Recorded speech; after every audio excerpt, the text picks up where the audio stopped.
The bookstore suddenly felt too small for breathing. Rainwater dripped from the hem of his dark coat onto the hardwood floor while the men behind him remained near the entrance like silent shadows. None of them spoke. None of them looked around at the shelves, or the register, or the half-finished coffee sitting beside my employee discount mug. Their attention stayed on him, and his attention stayed on me. More specifically, on the coat wrapped around my shoulders. I swallowed hard and forced myself to move first because standing there frozen, like prey, felt humiliating. "I think this belongs to you," I said, trying to sound calmer than I felt.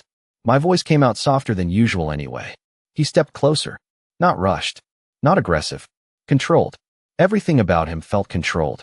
The kind of control that made people dangerous without needing to raise their voice. Up close, he looked even more unreal. Early 30s maybe. Sharp jawline. Rain clinging to dark hair pushed back neatly from his forehead. His suit fit too perfectly to be off the rack, and his watch probably cost more than my student loans. But it was his eyes that unsettled me most. Pale blue. Cold at first glance, yet focused on me with an intensity that made my pulse stumble. "You kept it," he said quietly. His voice carried the faint trace of an Italian accent beneath smooth American vowels. Low. Calm. The kind of voice people listen to immediately. I slipped the coat off my shoulders too quickly and held it out toward him. I was about to put it in Lost and Found. He did not take it. Instead, his gaze dropped briefly to the silver lighter still resting in my hand. Then back to my face. "Did you look inside the pockets?" My stomach tightened. Something about the question felt important. "I only checked for an ID," I answered honestly. One of the men near the door shifted slightly, exchanging a glance with another guard. The movement was subtle, but I noticed it anyway. The man in front of me noticed everything. I could tell. "And?" he asked. I held up the lighter awkwardly. "Just this and a hotel key." Silence stretched between us while rain battered the windows harder. Somewhere outside, a horn echoed through the wet street. He studied me long enough that I became painfully aware of every detail about myself. My cheap sneakers. My tired eyes. The fact that my hair was probably frizzing from humidity. Then unexpectedly, the corner of his mouth moved slightly. Not a smile exactly. More like amusement restrained by habit. "Most people would have kept the lighter," he said. "Most people are struggling more than I am." The answer slipped out before I could stop it. His expression changed almost invisibly after that. Softer somehow. More attentive. One of the guards stepped forward slightly. "Mr. Moretti, we should go." Moretti. The name hit something in my memory immediately. Newspaper articles. Real estate headlines. Expensive charity galas. There had always been rumors attached to the Moretti family name in New York. Rumors spoken quietly. I looked back at him differently after that. He noticed. Of course he did. "You know who I am now," he said. Not arrogant. Just factual. I nodded once. "I think maybe I do." Another silence. Heavy this time. Then his eyes moved briefly toward the coat still hanging from my hands. "Keep it." I blinked. "What?" "You heard me." "No, I cannot keep this. This thing probably costs more than my apartment." "Then your apartment is overpriced." One of the guards almost smiled before quickly looking away. I stared at Adrian Moretti, trying to understand whether he was serious or completely insane. Why would you leave something like this behind? His gaze locked onto mine again, steady enough to make my chest tighten unexpectedly. "Maybe," he said softly. "It was never meant to leave you." Before I could answer, headlights flashed across the bookstore windows again. Another black SUV slowed outside. This one did not stop. It crawled past slowly instead. Too slowly. Adrian noticed it instantly. The warmth vanished from his face so fast it unsettled me. Every man near the door straightened at once. And for the first time that night, I realized the fear I felt around Adrian Moretti might not be the thing I should worry about most. The black SUV disappeared into the rain, but the tension it left behind stayed inside the bookstore like smoke trapped under a ceiling. Adrian turned his head slightly toward the men near the entrance. No panic. No raised voice. Just one sharp look that changed the entire atmosphere instantly. "Outside," he said quietly. The guards moved without hesitation, stepping into the storm while the front door chimed softly behind them. I stood frozen beside the counter, still clutching the coat like an idiot while my heartbeat climbed higher with every passing second. Adrian remained where he was, calm and unreadable, but I noticed the way his attention kept drifting toward the windows. Watching. Calculating. What is happening? I finally asked. He looked back at me slowly. Nothing you need to worry about. That answer usually means the exact opposite. Another flicker of restrained amusement crossed his face. You are smarter than most people around me. That is not comforting. The bookstore suddenly felt quieter than before. The storm outside swallowed the city noise until only rain and the faint hum of old fluorescent lights remained. Adrian stepped closer to the counter, his movements smooth and deliberate. Too close. My pulse reacted immediately, which annoyed me more than it should have. Claire Bennett, he said softly. 26. Brooklyn. Pratt Institute graduate. You work 6 days a week and still forget to eat dinner most nights. Every muscle in my body tightened. Why do you know that? I know many things. That is a very unsettling answer. It is also the truth. I should have been angry, maybe terrified. Instead, confusion tangled through me because his voice carried no threat. No arrogance either. Just certainty. He reached toward the register slowly enough for me not to flinch and picked up the half-empty coffee sitting beside it. Cold, he observed. It has been a long night. You should stop drinking coffee this late. I stared at him. You walked into my workplace at midnight surrounded by bodyguards, and somehow you are lecturing me about caffeine. This time he actually smiled. Small, brief, but devastating enough to catch me off guard completely. It changed his entire face. Less dangerous. More human. Which somehow felt more dangerous. The front door opened again, letting cold rain air sweep inside. One of the guards stepped back and quickly. The vehicle circled twice and kept going. Adrian nodded once. Keep 2 men outside. Yes, sir. The guard disappeared again. I set the coat down carefully on the counter. Okay. Somebody needs to explain what that means because I officially feel like I wandered into a crime documentary. Adrian's eyes settled on me again, unreadable now. It means someone may have seen you with me tonight. And that can become complicated. I folded my arms tightly. Complicated how? He was quiet for a moment. Too quiet. Then his gaze dropped briefly toward the coat before returning to my face. There was something inside that coat earlier tonight. My stomach tightened instantly. The lighter? No. The room suddenly felt colder. Then what? Adrian studied me carefully like he was deciding how much truth I could handle. Something people would search for. Every terrible possibility flashed through my mind at once. Money. Evidence. Something illegal. I took a slow step backward. I think maybe you should take your coat and leave. His expression did not change, but something softer entered his eyes unexpectedly. Regret maybe. If it were that simple, I would. You are not making me feel better. I know. Thunder shook the windows hard enough to rattle the shelves behind me. Somewhere outside, tires hissed through rainwater along the street. Adrian glanced toward the entrance again before reaching into the inside pocket of his suit jacket. For one terrifying second, I did not know what he was about to pull out. Instead, he placed a slim black keycard carefully on the counter between us. Gold lettering reflected beneath the overhead lights. Hotel Bellamy. Room 1108. The same room number from the coat pocket. You found the key, he said quietly. Now I need to know whether you found what was hidden with it. For a second, I forgot how to breathe. Rain battered the bookstore windows while the gold numbers on the hotel keycard seemed to glow beneath the overhead lights like something dangerous waiting to be touched. I do not know what you are talking about, I said carefully. Adrian washed my face with the kind of focus that made lying feel impossible. You are a terrible liar, Claire. Excuse me. Your left hand shakes when you are nervous. Instinctively, I curled my fingers into my palm. His eyes noticed that too. Of course they did. I looked away first, moving toward the shelves just to put distance between us, but the bookstore suddenly felt much smaller than it had an hour ago. My thoughts kept racing back to the coat. The pockets. The strange weight I thought I had felt hidden inside the lining near the seam. I had ignored it earlier because it did not seem like my business. Now I realized that had probably been a mistake. Adrian stepped closer slowly, not cornering me, just closing the distance enough for his voice to lower. Claire. The way he said my name felt strangely intimate in the quiet store. If you found it, I need to know now. Why? His jaw tightened slightly. Because the wrong people are already looking for it. My stomach dropped. What exactly is it? He hesitated. That hesitation scared me more than any answer could have. Information. That is vague on purpose. Yes. Thunder cracked somewhere above the city, making the lights flicker briefly overhead. I wrapped my arms around myself against the cold creeping through the old building. Adrian noticed immediately. Without saying a word, he picked up the coat from the counter and stepped behind me.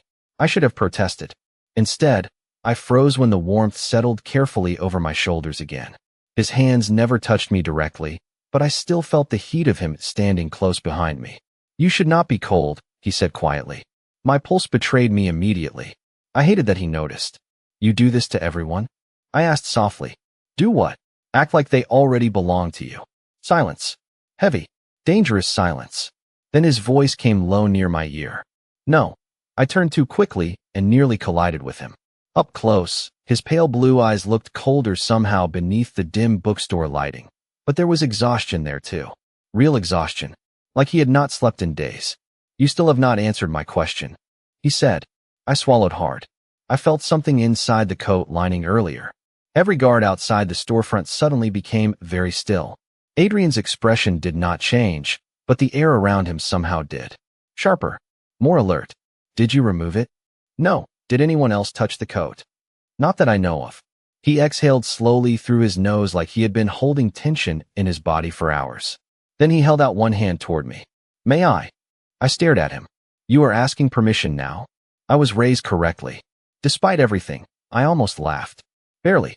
Carefully, I slipped the coat off again and handed it to him. Adrian laid it across the counter with precise movements before running his fingers along the inside, seam near the collar. For a moment, nothing happened. Then he found it. A hidden zipper no larger than 2 inches tucked beneath the fabric lining. My chest tightened instantly. Adrian opened it slowly and removed a tiny black flash drive no bigger than my thumb. The entire bookstore went silent.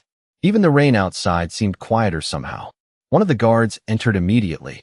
"Sir." Adrian never looked away from the flash drive. "It is still here." Relief crossed the guard's face so quickly I almost missed it. My own confusion only deepened. "Okay," I whispered. "Somebody needs to explain why a piece of plastic suddenly feels like a hostage negotiation." Adrian finally looked back at me. Something softer moved behind his eyes for just a second. Appreciation, maybe. Or concern. I could not tell. Then his gaze shifted toward the windows again. His expression hardened instantly. Outside across the street, beneath the glow of a flickering street lamp, another black vehicle had stopped in the rain. And this time, it was not driving away. The car across the street idled beneath the rain like it had been waiting for us the entire night. Its headlights cut through the storm in pale white streaks that reflected across the bookstore windows. Nobody inside the vehicle moved. Somehow, that made it worse. Adrian slipped the flash drive into the inside pocket of his suit jacket with one smooth motion before turning toward the guards near the entrance. "Get her out the back," he said calmly. My head snapped toward him immediately. "Excuse me." "Claire." His voice stayed low and steady. "You need to leave now." "No. Absolutely not. I am not getting dragged into whatever this is." "You already are." The blunt honesty in his answer hit harder than it should have. I opened my mouth to argue again, but one of the guards stepped closer to the front windows and pulled the curtains slightly aside. 2 more vehicles just turned onto the block. Every muscle in Adrian's body tightened almost invisibly. It was the first real crack I had seen in his composure all night. "How bad is this exactly?" I asked quietly. Adrian looked at me for a long moment before answering. "Bad enough that I should not have come here tonight." Something in the way he said it made my chest ache unexpectedly. Regret.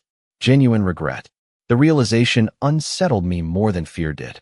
Outside, thunder rolled across Manhattan while rain flooded along the curbs in silver rivers beneath the streetlights.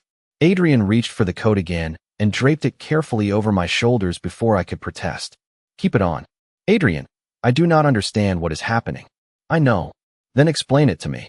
His eyes searched mine for one heavy second. "Someone betrayed me tonight." The bookstore suddenly felt colder. And the flash drive? Proof. Proof of what? Enough to destroy powerful people. My stomach twisted immediately. Then why bring it here? Because no one would expect me to leave it with someone ordinary. I stared at him in disbelief. "That is your plan? Hide dangerous secrets inside a bookstore coat? Check." One corner of his mouth almost lifted despite the tension. It worked. Barely. The front door handle moved suddenly. Not fully. Just once. Testing. Every guard in the store reacted instantly. The atmosphere changed so fast my pulse spiked hard against my ribs. Adrian stepped in front of me automatically, placing himself between me and the entrance without hesitation. Protective, instinctive, dangerous. The back exit, one guard said sharply. Now. Adrian never looked away from the front door. Take Claire to the car. Downstairs. Wait. I grabbed his sleeve before I could stop myself. The expensive fabric felt warm beneath my fingers. He glanced down at my hand, then back at me slowly. You are coming too, right? The question escaped before I could hide it. Something unreadable flickered through his expression after that. Softer. Almost surprised. Eventually, he said quietly, that is not a real answer. It is the only one I can give you right now. Another sharp rattle hit the front door. Louder this time. My heartbeat climbed into my throat. Adrian leaned closer suddenly. Close enough that I caught the scent of cedarwood and rain clinging to his suit. Listen carefully to me, Claire. His voice dropped lower. More personal. Whatever happens in the next few minutes, do not take that coat off. Why? His pale blue eyes locked onto mine with an intensity that stole every remaining thought from my head. Because everyone looking for me tonight will recognize it. My breath caught instantly. Then why would you put it on me? For the first time since he walked into the bookstore, Adrian looked completely honest when he answered. Because if they see you wearing it, he said softly, they will think you belong to me. People talk about fear like it arrives all at once. It does not. Real fear slips into your body slowly. Quietly. It settles beneath your ribs and changes the way you breathe. That was exactly how I felt following Adrian's guards through the back hallway of the bookstore while rain pounded against the alley door ahead of us. My sneakers squeaked softly against old wooden floors. My hands would not stop trembling inside the sleeves of his coat. Belong to me. The words kept replaying in my head whether I wanted them to or not. The back exit opened into a narrow service alley behind the bookstore where rainwater streamed down brick walls beneath flickering security lights. A black SUV waited near the curb with its engine running. One guard moved ahead quickly, scanning the alley while another stayed close beside me. Get inside, Miss Bennett. I still do not understand why everyone suddenly thinks I am in a spy movie. Nobody answered. That scared me more than any explanation could have. I climbed into the SUV, and warmth wrapped around me instantly from the heated leather seats. The interior smelled expensive. Cedarwood again. Adrian's scent still lingering everywhere somehow. One guard sat in the front passenger seat, while another remained outside, speaking urgently into an earpiece. I glanced back toward the bookstore entrance at the far end of the alley. Where is Adrian? The driver adjusted his mirror slightly. Mr. Moretti will meet us at the hotel. Eventually, I muttered bitterly. The guard in front almost smiled before catching himself. Rain streaked across the tinted windows while the city glowed silver and gold beyond the glass. Manhattan looked different from inside that SUV. Farther away somehow. Colder. Like I had stepped into someone else's life without permission. My phone buzzed suddenly inside my purse, nearly making me jump out of my skin. MOM flashed across the screen. Guilt hit immediately. I had completely forgotten I was supposed to call her after work tonight. You should not answer that right now, the guard said calmly. Excuse me. Please. His tone softened slightly. Just until we move locations. I stared at him in disbelief. You realize how insane this sounds, right? Yes, ma'am.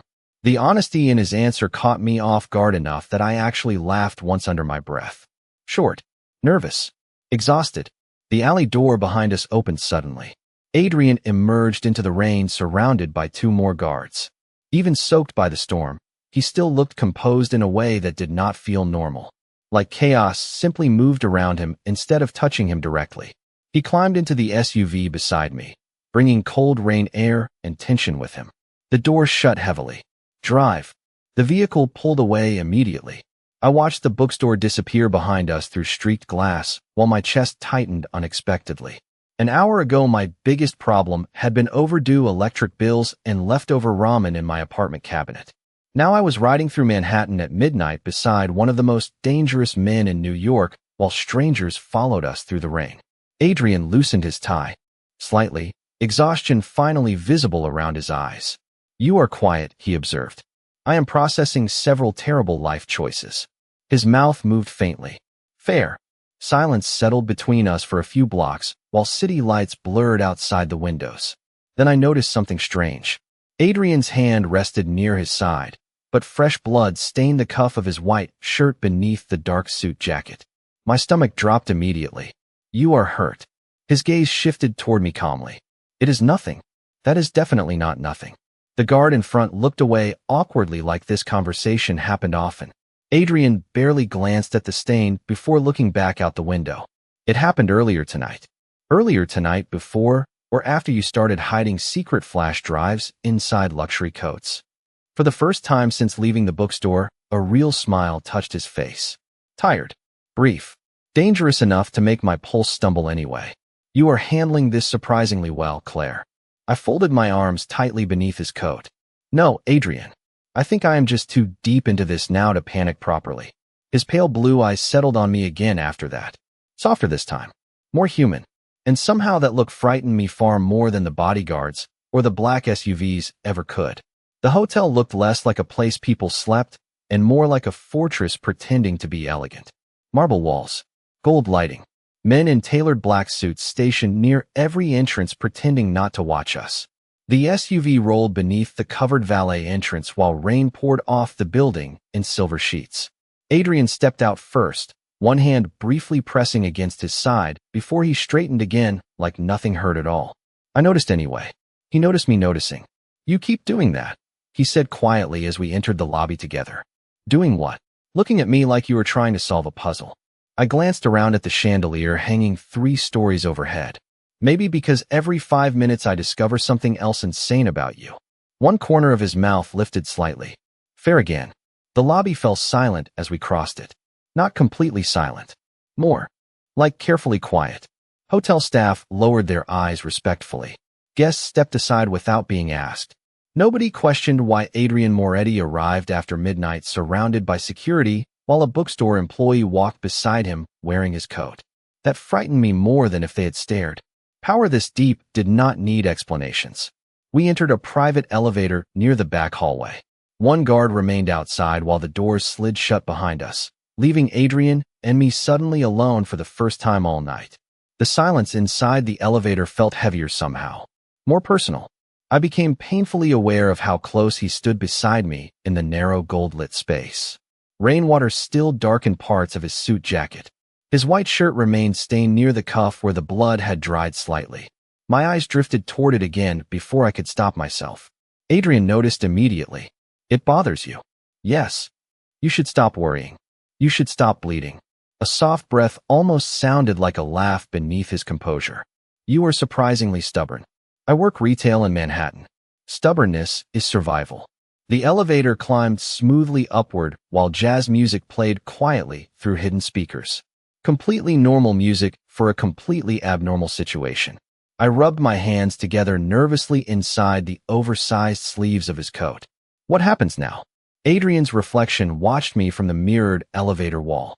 Now you stay somewhere safe until I resolve this. And if I do not want to stay, you will. The confidence in his answer irritated me instantly. You really are used to people obeying you. Most people do. Well, I am not most people. His eyes met mine directly after that. Calm. Focused. Too intense. No, he said softly. You are not. The elevator doors opened onto a private floor covered in cream-colored carpet and soft golden lighting. No room numbers.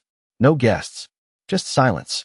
Adrian guided me down the hallway toward a large suite at the end, while 2 guards remained near the elevator. Inside, the room looked larger than my entire apartment. Floor-to-ceiling windows overlooked rain-soaked Manhattan glowing beneath the storm.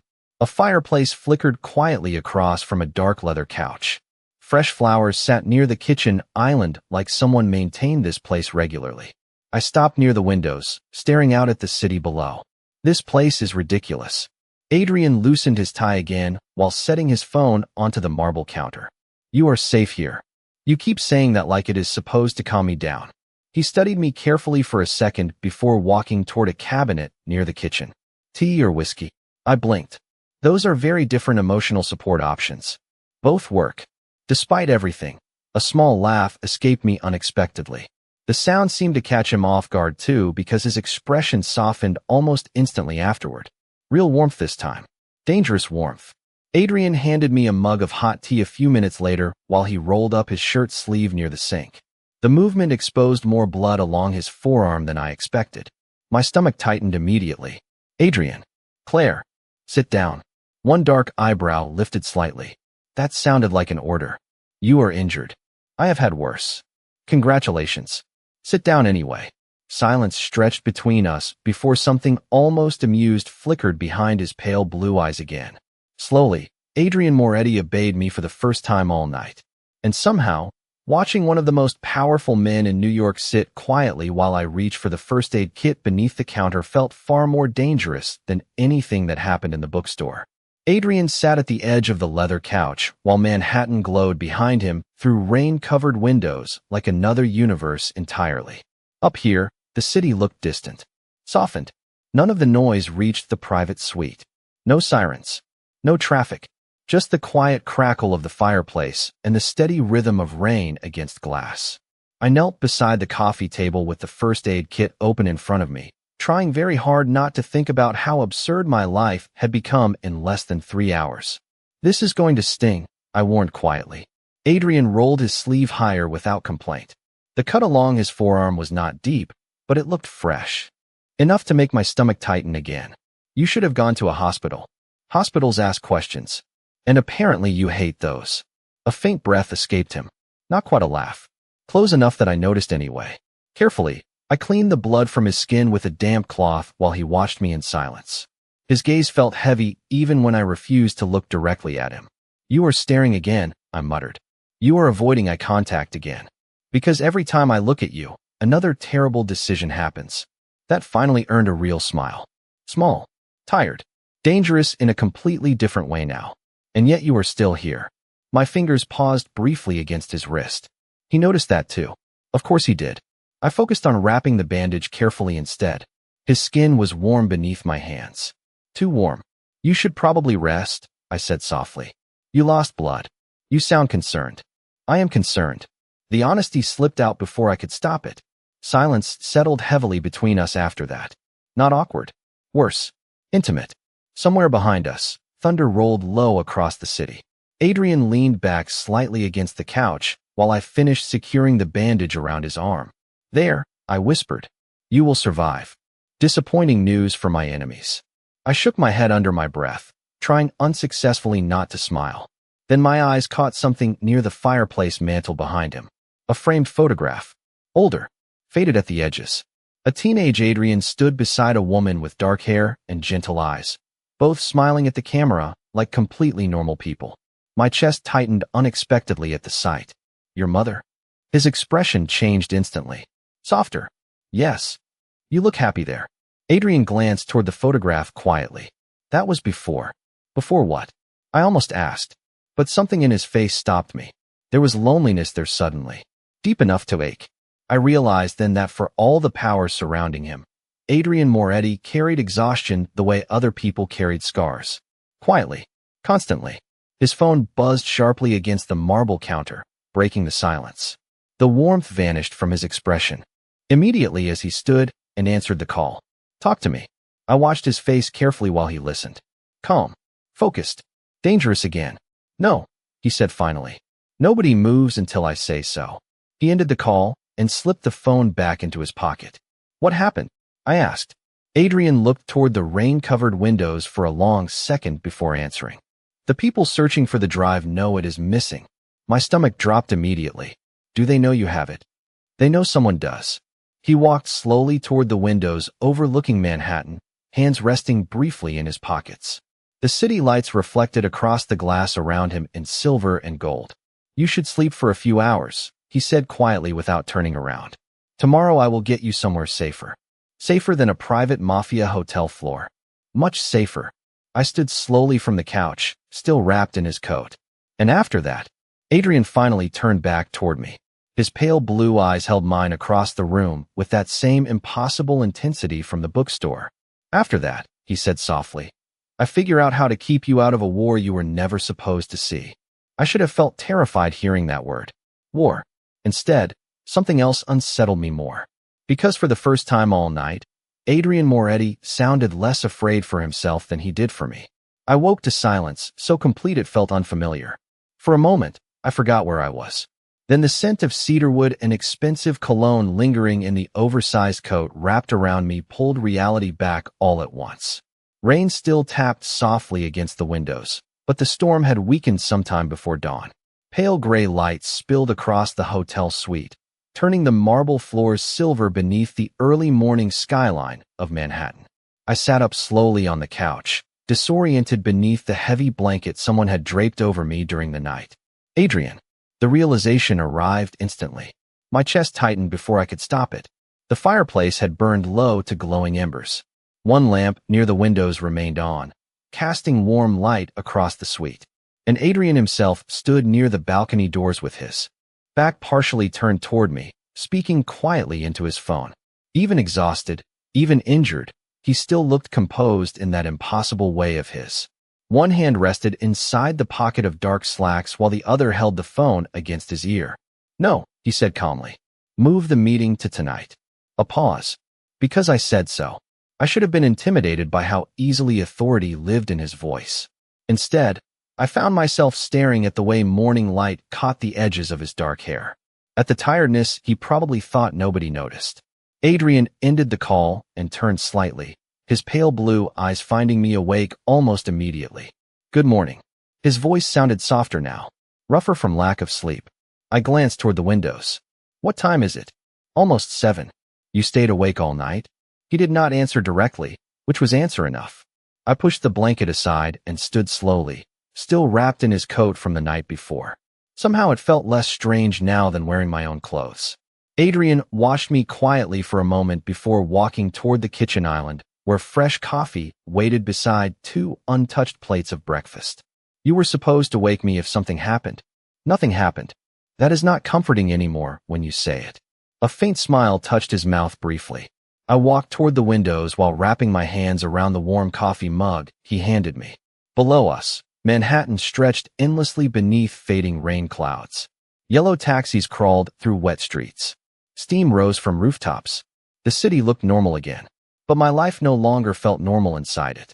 "I should call my mother," I said quietly. "She probably thinks I died." Adrian nodded once. "A phone was delivered for you this morning." I blinked. "You had someone bring me a phone? Your old one could be tracked." "Of course it could." I stared down into the coffee cup while exhaustion settled deeper into my bones. "This is insane." Adrian moved beside me near the windows, close enough that I felt his warmth before he spoke again. "Claire." I looked up reluctantly. "You can still walk away from this." I almost laughed at that. "Can I?" His silence answered for him. Outside, sunlight finally broke through the clouds, washing gold across the skyline. Adrian watched the city for a long moment before speaking again, quieter this time. More honest. "I should never have left that coat behind." My heartbeat stumbled unexpectedly. "But you did." His eyes shifted toward me slowly. The intensity in them felt different now. Less cold. More dangerous somehow, because it felt real. "Yes," he said softly. "I did." We stood there in silence while morning light spilled across the room around us. No guards. No phones. No fear for one impossible minute. Just the sound of rain fading beyond the glass and the warmth of his coat around my shoulders. Then my gaze dropped briefly to the silver lighter resting near the coffee cups on the counter. The initials engraved into the metal caught the sunlight sharply. I.M. Adrian Moretti, the man who had accidentally destroyed my ordinary life in a single night. Or maybe not accidentally at all, because deep down, I already knew the truth before he finally said it. "Claire," Adrian murmured quietly beside me. "I did not leave that coat behind by mistake." A quiet bookstore worker never expected her life to collide with a powerful mafia boss during a stormy Manhattan night. But one forgotten coat changes everything forever. What begins as a simple act of kindness quickly pulls the young woman into a world of secrets, luxury, danger, and irresistible emotional tension. This cinematic dark romance follows the growing connection between an ordinary woman trying to survive New York City and a cold, calculating mafia boss hiding dangerous truths behind pale blue eyes and tailored suits. As hidden enemies close in and trust becomes harder to define, the line between protection and possession slowly disappears. Fans of emotional storytelling, slow burn chemistry, protective alpha males, and cinematic suspense will fall deeply into this dark romance, filled with Rain's